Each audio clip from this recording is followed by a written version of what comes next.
Kisah Sunan Muria adu sakti untuk mendapatkan si cantik Dewi Roroyono. Sumber, https://kalam.sindonews.com/miftah. Yusuf Pati, gadis molek itu bernama Dewi Roroyono. Kini, putri Sunan Ngerang ini sudah menginjak usia 20 tahun. Sang ayah memiliki niat merayakan ulang tahun putrinya itu. Sunan Ngerang bukan orang sembarangan. Beliau adalah guru orang-orang penting pada zamannya. Para muridnya antara lain Sunan Kudus, Sunan Muria, Adipati Pathakwarak, Kapa dan adiknya Gentiri. Kisah dan ajaran Wali Sangakarya Lawrence Rashidi menceritakan bahwa Sunan Ngerang adalah seorang ulama yang disegani masyarakat karena ketinggian ilmunya. Beliau tinggal di Juwana. Sunan Ngerang mengundang murid-muridnya untuk syukuran 20 tahun putrinya itu. Selain murid, tetangga dekat juga diundang, demikian pula sanak kadang yang dari jauh. Setelah tamu berkumpul, Dewi Roroyono dan adiknya yaitu Dewi Roro Pujiwati keluar menghidangkan makanan dan minuman. Keduanya adalah dara-dara yang cantik rupawan. Terutama Dewi Roroyono yang berusia 20 tahun, bagaikan bunga yang sedang mekar-mekarnya. Bagi Sunan Kudus dan Sunan Muria yang sudah berbekal ilmu agama dapat menahan pandangan matanya sehingga tidak terseret oleh godaan setan.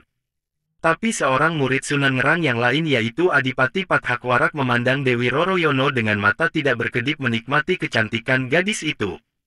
Sewaktu menjadi cantrik atau murid Sunan Ngerang, yaitu ketika Pathakwarak belum menjadi adipati, Roroyono masih kecil, belum nampak benar kecantikannya yang memesona. Sekarang, gadis itu benar-benar membuat Adipati Pathakwarak tergila-gila. Sepasang matanya hampir melotot memandangi gadis itu terus-menerus. Karena dibakar birahi yang menyala, Pathakwarak tidak bisa menahan dirinya. Dia menggoda Roroyono dengan ucapan-ucapan yang tidak pantas. Lelaki mulai bertindak kurang ajar. Jelas saja Dewi Roroyono merasa malu sekali, lebih-lebih ketika lelaki itu berlaku kurang ajar dengan memegangi bagian-bagian tubuhnya yang tak pantas. Disentuh. Si gadis naik pitam, nampan berisi minuman yang dibawanya sengaja ditumpahkan ke pakaian sang adipati. Pathakwarak menyumpah-nyumpah. Ia naik pitam. Sementara para tamu menertawakan kekonyolannya itu. Hampir saja Dewi Roroyono ditamparnya kalau tidak ingat bahwa gadis itu adalah putri gurunya. Dewi Roroyono memilih lari masuk ke dalam kamarnya. Gadis itu menangis sejadi-jadinya karena dipermalukan oleh Pathakwarak. Malam hari tamu-tamu dari dekat sudah pulang ke tempatnya masing-masing. Tamu dari jauh terpaksa menginap di rumah Sunan Ngerang. Mereka yang menginap itu termasuk Pathakwarak dan Sunan Muria.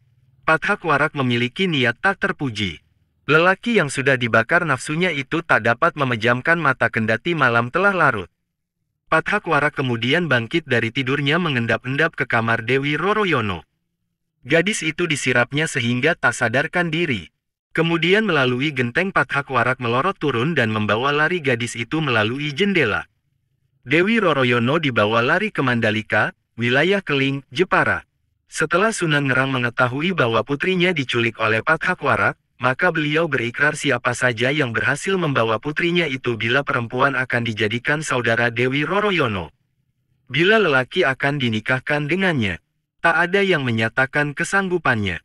Karena semua orang telah maklum akan kehebatan dan kekejaman Pathakwarak. Hanya Sunan Muria yang bersedia memenuhi harapan Sunan Ngerang.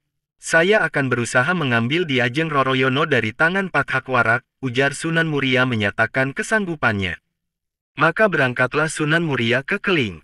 Hanya saja, di tengah perjalanan Sunan Muria bertemu dengan Kapa dan Gentiri, adik seperguruan yang lebih dahulu pulang sebelum acara syukuran berakhir. "Mengapa Kakang tampak tergesa-gesa?" tanya Kapa, merasa heran melihat Sunan Muria berlari cepat menuju arah Keling. Kisah Sunan Muria adu sakti untuk mendapatkan si cantik Dewi Roroyono.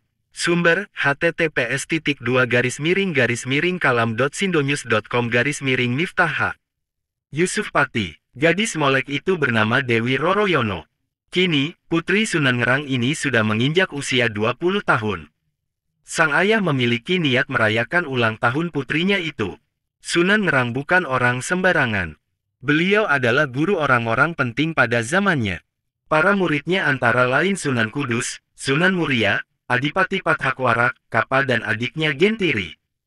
Kisah dan ajaran Wali Sangakarya Lawrence Rashidi menceritakan bahwa Sunan Ngerang adalah seorang ulama yang disegani masyarakat karena ketinggian ilmunya.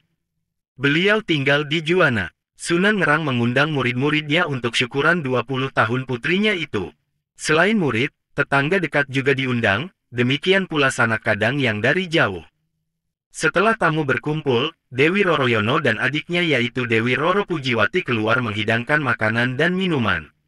Keduanya adalah dara-dara yang cantik rupawan. Terutama Dewi Roroyono yang berusia 20 tahun, bagaikan bunga yang sedang mekar-mekarnya. Bagi Sunan Kudus dan Sunan Muria yang sudah berbekal ilmu agama dapat menahan pandangan matanya sehingga tidak terseret oleh godaan setan. Tapi seorang murid Sunan Ngerang yang lain yaitu Adipati Pathakwarak memandang Dewi Roroyono dengan mata tidak berkedip menikmati kecantikan gadis itu. Sewaktu menjadi cantrik atau murid Sunan Ngerang, yaitu ketika Pathakwarak belum menjadi adipati, Roroyono masih kecil, belum nampak benar kecantikannya yang memesona. Sekarang, gadis itu benar-benar membuat Adipati Pathakwarak tergila-gila. Sepasang matanya hampir melotot memandangi gadis itu terus-menerus. Karena dibakar birahi yang menyala, Pathakwarak tidak bisa menahan dirinya. Dia menggoda Roroyono dengan ucapan-ucapan yang tidak pantas. Lelaki mulai bertindak kurang ajar. Jelas saja Dewi Roroyono merasa malu sekali, lebih-lebih ketika lelaki itu berlaku kurang ajar dengan memegangi bagian-bagian tubuhnya yang tak pantas. Disentuh. Si gadis naik pitam, nampan berisi minuman yang dibawanya sengaja ditumpahkan ke pakaian sang adipati. Pathakwarak menyumpah-nyumpah. Ia naik pitam. Sementara para tamu menertawakan kekonyolannya itu. Hampir saja Dewi Roroyono ditamparnya kalau tidak ingat bahwa gadis itu adalah putri gurunya. Dewi Roroyono memilih lari masuk ke dalam kamarnya. Gadis itu menangis sejadi-jadinya karena dipermalukan oleh Pathakwarak. Malam hari tamu-tamu dari dekat sudah pulang ke tempatnya masing-masing. Tamu dari jauh terpaksa menginap di rumah Sunan Ngerang. Mereka yang menginap itu termasuk Pathakwarak dan Sunan Muria. Pathakwarak memiliki niat tak terpuji. Lelaki yang sudah dibakar nafsunya itu tak dapat memejamkan mata kendati malam telah larut. Pathakwarak kemudian bangkit dari tidurnya mengendap-endap ke kamar Dewi Roroyono. Gadis itu disirapnya sehingga tak sadarkan diri. Kemudian melalui genteng Pathakwarak melorot turun dan membawa lari gadis itu melalui jendela. Dewi Roroyono dibawa lari ke Mandalika, wilayah Keling, Jepara. Setelah Sunan Ngerang mengetahui bahwa putrinya diculik oleh Pathakwarak, maka beliau berikrar siapa saja yang berhasil membawa putrinya itu bila perempuan akan dijadikan saudara Dewi Roroyono. Bila lelaki akan dinikahkan dengannya. Tak ada yang menyatakan